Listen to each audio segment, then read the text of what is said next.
Hello students, very good morning. This is Suraj Kumar. Welcome to my YouTube channel Learning with Suraj Sir. Dear students, जैसा कि मैंने पिछले video में आपको बताया था फ्यूचर इंडेफिनिट टेंस के बारे में, मैंने आपको बताया था कि किस तरीके से फ्यूचर इंडेफिनिट टेंस का जो पॉजिटिव सेंटेंस है, निगेटिव सेंटेंस है, इंट्रोगेटिव सेंटेंस का डिस्टेंट जो यस और नो टाइप है और डब्ल्यूएस टाइप है, किस तरीके से डिस्टेंट इसको हम हिंदी में पहचानते हैं और हिंदी में पहचान कर डिस्टेंट किस तरीके से इसको हम इंग्लिश में ट्रांसलेट करते हैं। इसके अलावा डिस्टेंट मैंने आपको ये भी बताया था कि किस तरीके से डिस्टेंट जो फ्यूचर इंडेफिनिट टेंस है किस तरीके से हम इसको बेसिक टू एडवांस में डिस्टेंट इसका हम प्रयोग करते हैं। तो मैं उम्मीद करता हूँ डिस्टेंट जो भी मैंने आपको बताया लाइक आपको बेसिक एडवांस, मैं उम्मीद करता हूँ आपको बहुत ही अच्छे तरीके से क्लियर हुआ होगा। डिस्टेंट्स आज का जो हमारा टॉपिक है फ्यूचर कंटिन्यूअस टेंस है। आज मैं आपको बताऊंगा कि किस तरीके से हम फ्यूचर कंटिन्यूअस टेंस का जो पॉजिटिव सेंटेंस है, नेगेटिव सेंटेंस है, इंट्रोगेटिव सेंटेंस का डिस्टेंस जो यस और नो टाइप है, डब्ल्यूएस टाइप है, किस तरीके से हम इसको हिंदी में पहचानते हैं और हिंदी में पहचान का डिस्टेंस किस तरीके से इसको हम इंग्लिश में ट्रांसलेट करते हैं। तो आइए डिस्टेंस आज का जो हमारा टॉपिक है, आज का हमारा टॉपिक है फ्यूचर कंटिन्यूअस टेंस। स्टार्ट करते हैं डिस्टेंस। तो ध्यान दीजिएगा, फर्स्ट ऑफ ऑल हम इसको पहचानना सीखेंगे डिस्टेंस किस तरीके से हम फ्यूचर कंटिन्यूअस टेंस को पहचानते हैं। तो डिस्टेंस जिस वाक्य के क्रिया कंट में हमने बताया कि क्रिया क्या होता है डिस्टेंस, जैसे आपका खाना, पीना, सोना, बैठना, ये सारा क्या डिस्टेंस अंत में हिंदी में अगर देखेंगे तो ना आएगा।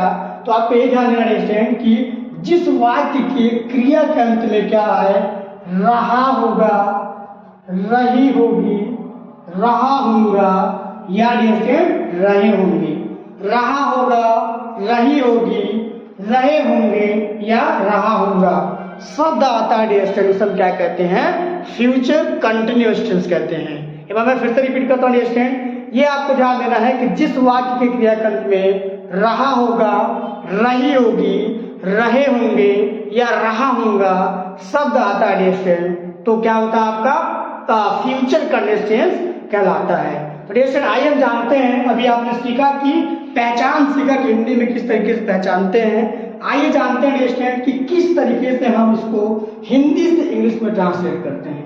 तो डिस्टेंस ध्यान दीजिएगा कि सर्वप्रथम हम क्या करते हैं, फर्स्ट ऑफ ऑल हम सब्जेक्ट लिखते हैं डिस्टेंस। सब्जेक्ट के बाद हम शैल या विल का प्रयोग करते हैं। क्या करते हैं डिस्टेंस, शैल या विल का प्रयोग करते हैं। जरा ध्यान दीजिएगा डिस्टेंस, अगर आपका सब्जेक्ट आई या वी आता है, आई या वी आता है, तो डिस्टेंस हम क्या करेंगे, शैल का प्रयोग करते हैं। क्या करेंगे, शैल का प्रयोग करेंगे।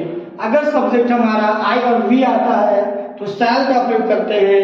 आई वी के अलावा डिस्टेंस अगर दूसरा सब्जेक्ट आता है तो हम क्या करते हैं, विल का प्रयोग करते हैं। बस आपको यही ध्यान रखना, आई वी आता है शैल का प्रयोग करेंगे, आई वी के अलावा डिस्टेंस अगर दूसरा सब्जेक्ट आता है तो विल का प्रयोग करेंगे।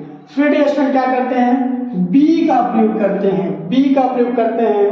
फिर डिस्टेंस वर्ब लिखते हैं और वर्ब के फर्स्ट फॉर्म में डिस्टेंस आईएनजी का प्रयोग करते हैं। फिर अगर आपका ऑब्जेक्ट दिया हुआ है डिस्टेंस तो हम ऑब्जेक्ट लिखते हैं। फिर ऑब्जेक्ट के बाद अगर आपका कॉम्प्लीमेंट आता है तो हम कॉम्प्लीमेंट का प्रयोग करते हैं। एक बार मैं फिर से रिपीट करता हूँ डिस्टेंस, सब्जेक्ट लिखेंगे, सब्जेक्ट अगर आई और वी रहेगा तो शैल बी का प्रयोग करेंगे, आई वी के अलावा अगर दूसरा सब्जेक्ट होगा तो विल बी का प्रयोग करेंगे।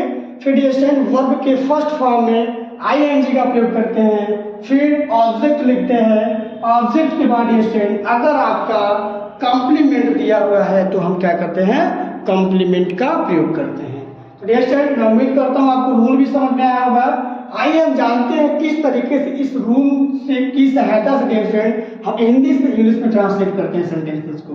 तो डिस्टेंस ध्यान दीजिएगा, पहला सेंटेंस है हमारा कि मैं अपना पाठ याद कर रहा हूँगा, मैं अपना पाठ याद कर रहा हूँगा।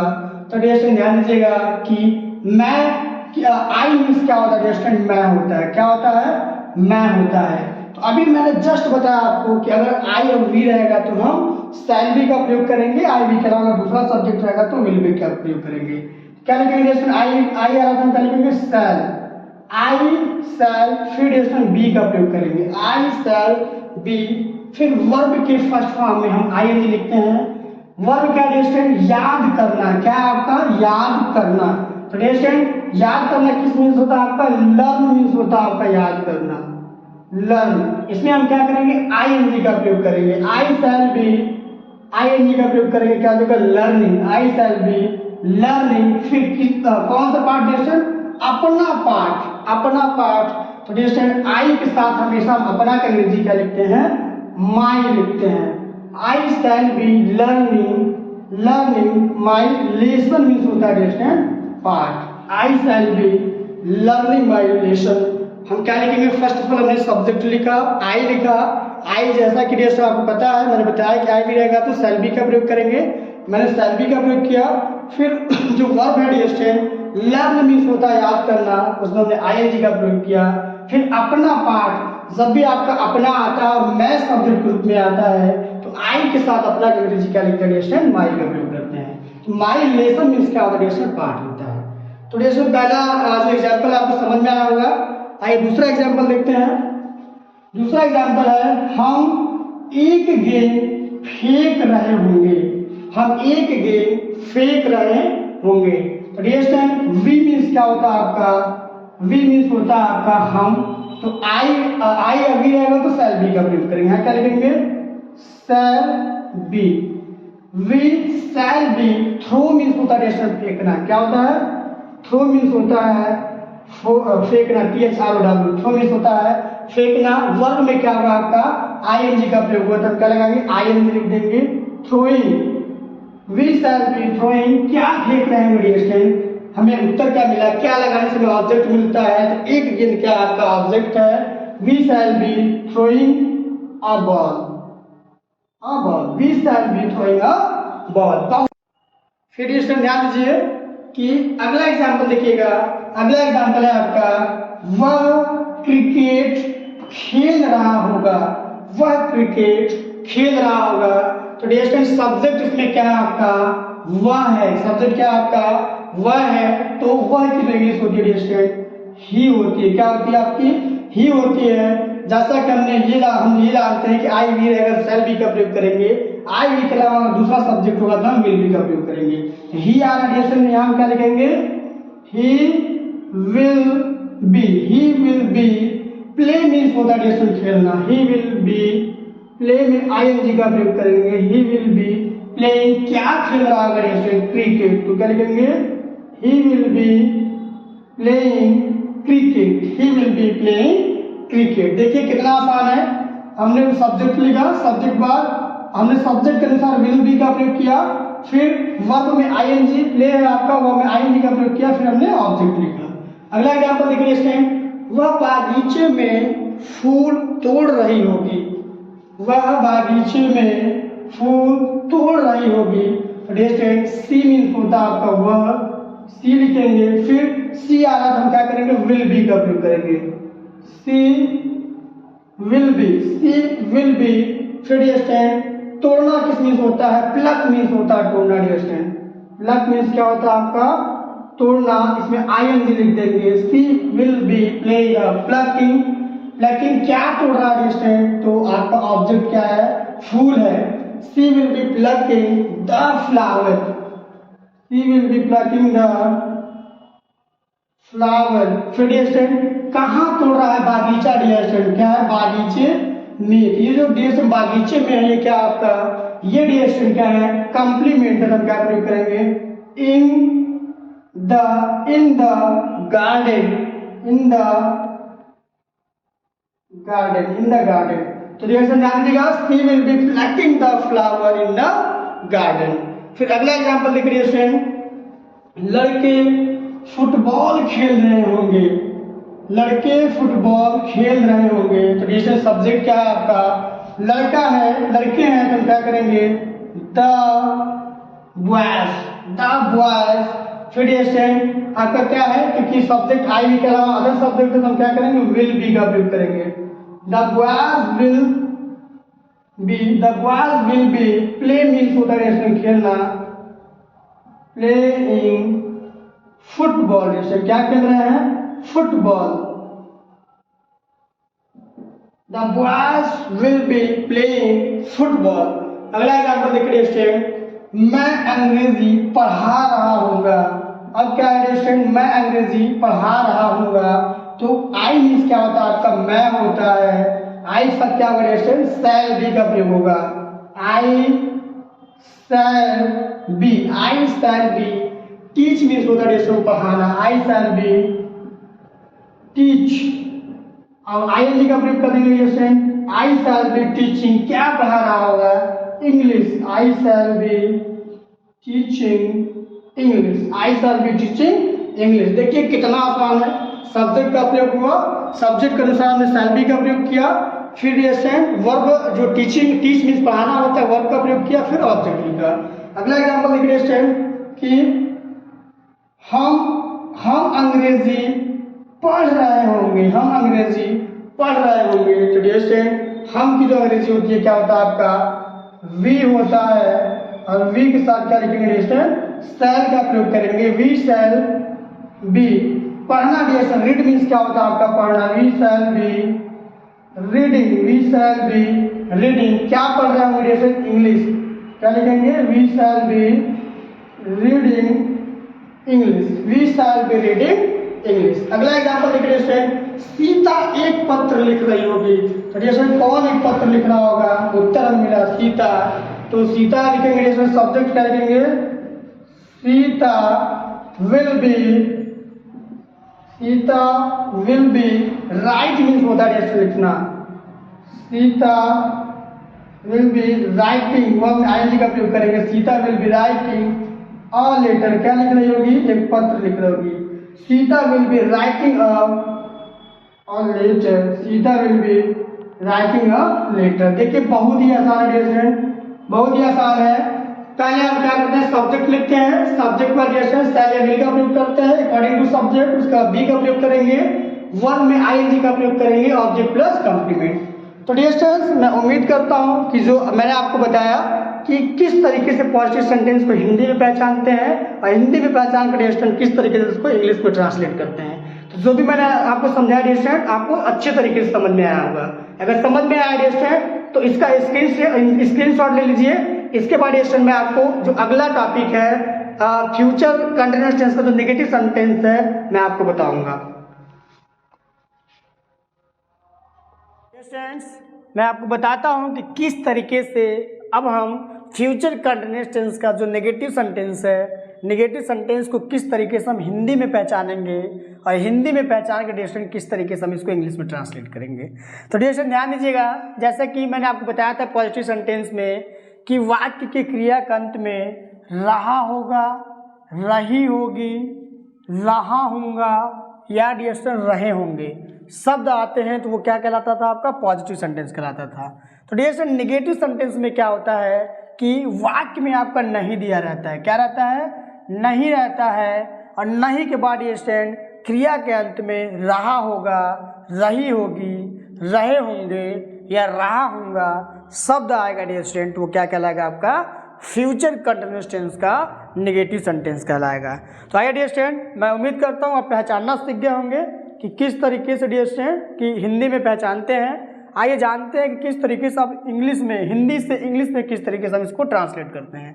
तो डियर स्टूडेंट ध्यान दीजिएगा कि फर्स्ट ऑफ ऑल हम सब्जेक्ट लिखते हैं, सब्जेक्ट के बाद डियर स्टूडेंट शैल या विल का प्रयोग करते हैं सब्जेक्ट के अनुसार। डियर स्टूडेंट ध्यान दीजिएगा कि अगर आपका सब्जेक्ट आई और वी है तो हम शैल का प्रयोग करते हैं। अगर सब्जेक्ट डियर स्टूडेंट आई और वी है तो शैल का प्रयोग करते हैं। अगर डियर स्टूडेंट आई वी के अलावा अगर दूसरा सब्जेक्ट आता है तो विल का प्रयोग करते हैं।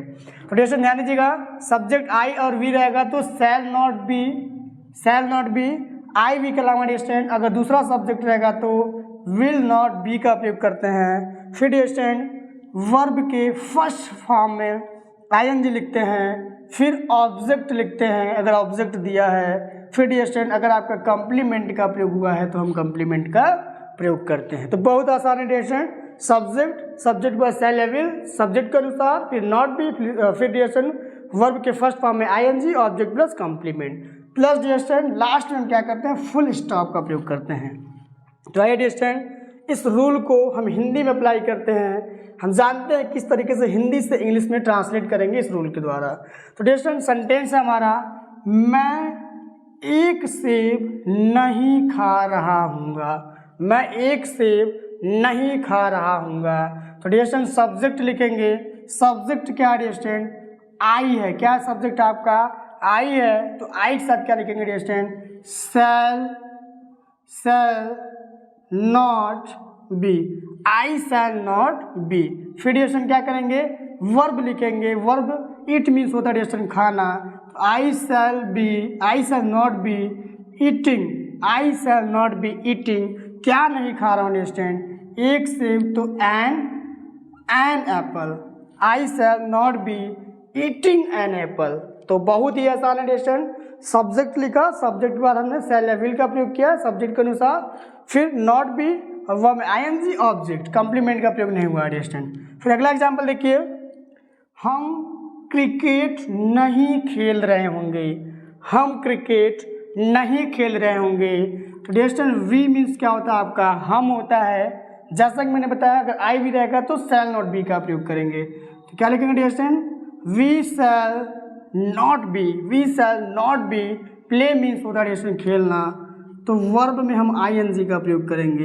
We shall not be playing, क्या नहीं खेल रहे होंगे डियर स्टूडेंट, ऑब्जेक्ट क्या आपका cricket. We shall not be playing cricket, और हम क्या करेंगे, फुल स्टॉप का प्रयोग करेंगे। फिर अगला एग्जांपल देखिए डियर स्टूडेंट, तुम विद्यालय नहीं जा रहे होगे। तुम विद्यालय नहीं जा रहे होगे, इसमें सब्जेक्ट क्या डियर स्टूडेंट आपका यू मीन्स होता है तुम, तो आई भी रहेगा तभी हम शैल नॉट बी का प्रयोग करेंगे। अगर आई भी का प्रयोग नहीं होगा तो हम विल का प्रयोग करेंगे। तो क्या लिखेंगे dear student, you will not be go means होता है डियर स्टूडेंट जाना, तो क्या करेंगे, you will not be going, कहाँ नहीं जा रहा होगा डियर स्टूडेंट, तो कहीं जाने के लिए हम टू का प्रयोग करते हैं, school. You will not be going to school. तो देखिए डियर स्टूडेंट सब्जेक्ट क्या आपका यू है। फिर डियर स्टूडेंट वर्ब का प्रयोग किया गया है, ऑब्जेक्ट का इसमें है नहीं। प्लेस का नाम दिया गया तो हम प्लेस का प्रयोग किए हैं। फिर डियर स्टूडेंट ध्यान दीजिएगा कि लड़के क्लास में शोर नहीं मचा रहे होंगे। लड़के क्लास में शोर नहीं मचा रहे होंगे, तो डियर स्टूडेंट कौन शोर नहीं मचा रहा होगा, हमें कर्ता ज्ञात करने के लिए हम वाक्य के आरंभ में कौन लगाते हैं। तो कौन लगाने से जो हमें उत्तर मिलता है वो क्या होता है डियर स्टूडेंट, सब्जेक्ट होता है। तो लड़के, तो डियर स्टूडेंट क्या लिखेंगे हम, the boys will not be making, dear student making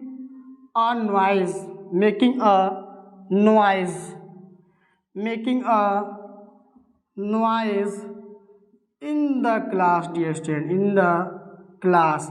The boys will not making a noise in the class.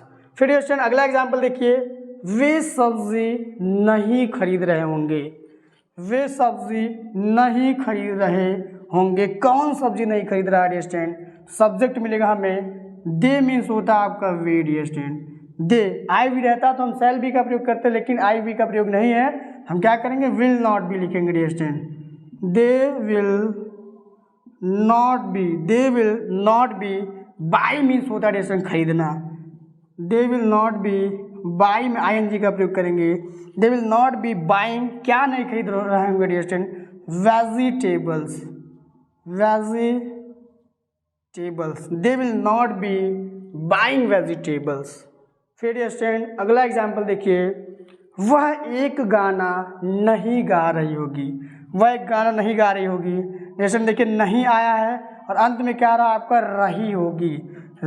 आपको बस यही ध्यान देना है, वाक्य में नहीं आए और अंत में आपका रहा होगा, रही होगी, रहे होंगे या रहा होगा आना चाहिए। अगर आता है डियर स्टूडेंट तुरंत पहचान जाएंगे आपका क्या है, फ्यूचर कंटिन्यूअस टेंस का नेगेटिव सेंटेंस है। तो डियर स्टूडेंट वह एक गाना नहीं गा रही होगी, कौन नहीं गा रही होगी डियर स्टूडेंट, सी मीन्स होता है आपका वह, तो she will not be, she will not be sing means होता है डियर स्टूडेंट गाना, सिंग मीन्स क्या होता है आपका गाना, सिंगिंग ING का प्रयोग करेंगे। She will not be singing, क्या नहीं गा रहे डियर स्टूडेंट, तो हमें ऑब्जेक्ट क्या मिला, एक गीत, तो सॉन्ग मीन्स क्या होता है डियर स्टूडेंट, गाना, तो क्या होगा, she will not be singing a song, singing a song.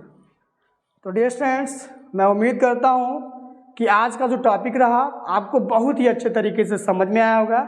मैंने आज आपको बताया कि पॉजिटिव सेंटेंस को हिंदी में किस तरीके से पहचाना जाता है, फिर डियर स्टूडेंट हिंदी में पहचान कर इंग्लिश में किस तरीके से ट्रांसलेट किया जाता है। इसके अलावा डियर स्टूडेंट मैंने आपको ये भी बताया कि फ्यूचर कंटिन्यूअस टेंस का जो नेगेटिव सेंटेंस है, नेगेटिव सेंटेंस को हिंदी में कैसे पहचानते हैं, और हिंदी में पहचान कर डियर स्टूडेंट जो रूल होता है उस रूल को अप्लाई करके किस तरीके से हम उसको इंग्लिश में ट्रांसलेट करते हैं। तो डियर स्टूडेंट मैं उम्मीद करता हूँ आपको बहुत ही अच्छे तरीके से समझ में आया होगा। अगला जो हमारा टॉपिक होने वाला डियर स्टूडेंट, अगले वीडियो में आपको बताऊंगा कि किस तरीके से फ्यूचर कंटिन्यूअस टेंस का जो इंट्रोगेटिव सेंटेंस है, यस और नो टाइप या जो WH टाइप क्वेश्चन है, किस तरीके से हम इसको इंग्लिश में, किस तरीके से हम इसको हिंदी में पहचानेंगे, और हिंदी में पहचान कर डियर स्टूडेंट किस तरीके से हम इसको इंग्लिश में ट्रांसलेट करेंगे। तो डियर स्टूडेंट अगर अभी तक आपने हमारे चैनल को, जो हमारा चैनल है लर्निंग विद सूरज सर, अभी तक आपने हमारे चैनल को सब्सक्राइब नहीं किया है, तो डियर स्टूडेंट ये जो चैनल है आपके लिए बहुत ही ज़्यादा यूजफुल है। इस चैनल पर dear student free of cost आपको इंग्लिश ग्रामर पढ़ाया जाता है। डियर स्टूडेंट हमारे साथ बने रहने के लिए थैंक यू वेरी मच।